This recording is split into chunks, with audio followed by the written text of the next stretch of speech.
Welcome back to another lash set breakdown. My name is Anna and I'm going to be showing you how to go from this to this in just a couple simple steps.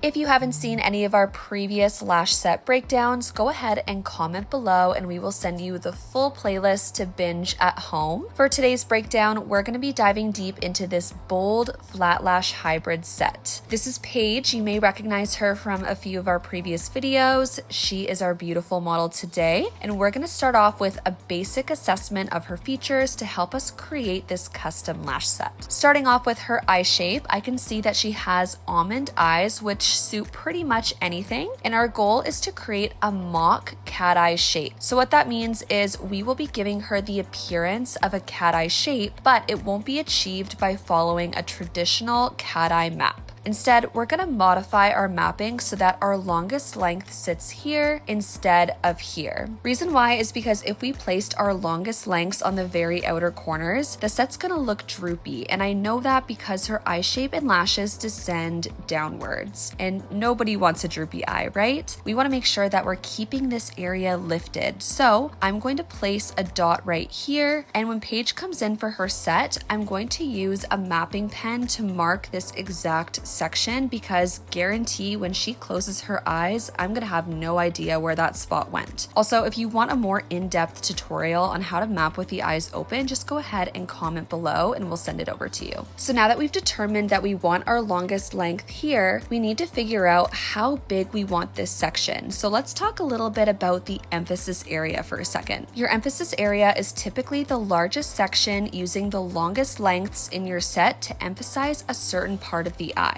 So for a cat eye shape, our emphasis area would be at the outer corners. Typically, my emphasis area is the largest section, but for my set today, I'm actually going to keep it much shorter. The reason why is because if we were to say use a 15 millimeter as our longest and create a large section like this, notice how high the eye shape is here? That's going to make this 15 millimeter look super long, and this 15 millimeter down here looks super short, more like a 13 or a 12. This is not going to give us the look that we're going for. Instead, it would give us more of a squirrel eye effect. So we're going to concentrate those 15 millimeter lengths in this small section here, okay? And to ensure that those 15 millimeters look the longest, I'm actually going to skip a length and apply a 13 millimeter here. Because this area has more height, it will actually look more like a 14 millimeter. So there won't be a super dramatic jump between the 13 and the 15. It'll actually blend beautifully. But keep in mind that this is going to be different for every single client. I'm customizing my lengths to suit Paige's eye. Your mapping might look a little bit differently if your client has a different eye shape, so just keep that in mind when planning your set. From there, we're going to slowly work our way down to a 12,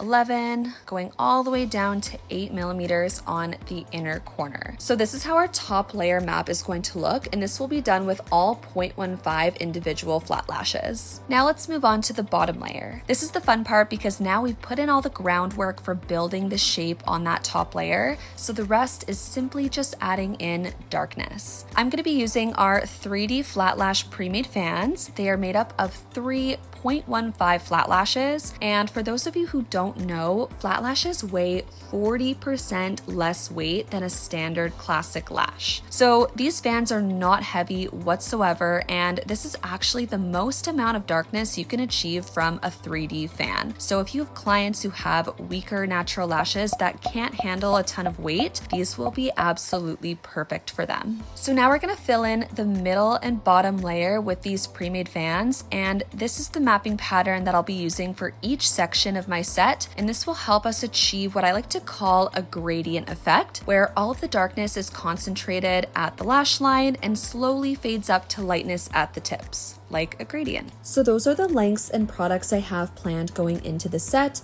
Now let's quickly talk about the curl. You can see that Paige has ever so slightly lifted natural lashes, but on the outer corners, they tend to droop down just a little bit, which is super common. And since we are doing a cat eye look today, I want to keep that area looking nice and lifted. So I'm actually just going to bump up my top layer 15 millimeter lashes to a CC curl, and everything else will be a C curl. By the way, everything we talk about in these mapping breakdowns is just scratching the surface of styling. There is truly so much more to learn, and if you're interested in mastering the art of styling, I highly recommend checking out any of our online styling courses. With nearly 20 years of combined experience, Caitlin and I have poured everything we've learned into these trainings so that you can fast track your skills without spending years figuring it out on your own. Now, if I could go back and make one change for next time, I would have bumped either my lengths or curls down just a little bit on the inner corners. You can see that they sit a little bit too high here, but aside from that, I really love how this set turned out. But it doesn't matter what I think. I want to hear what you think of this set. Would you recreate it? Go ahead and drop your honest opinion down below. And as always, thank you so much for tuning into our videos.